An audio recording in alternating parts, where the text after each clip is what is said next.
gonna do Hi-ya! How you fight. So, pretty much how you fight. You gotta have a nice barrage of punches, like What does barrage mean?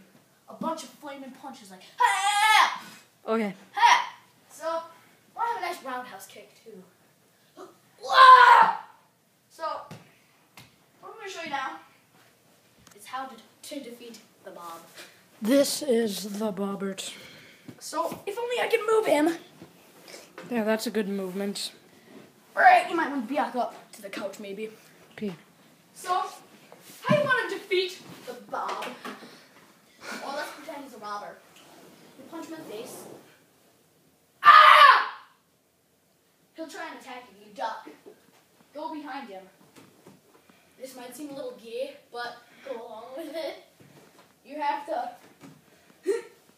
jump upon his shoulders. So he's like, oh my god, what are you doing? Get off me. You take your fingers, shove them in his eyes, and go until they're bleeding and off. So then, what you want to do? Take his chin and go until he's dead. Then, that's how you fight. Hi-ya!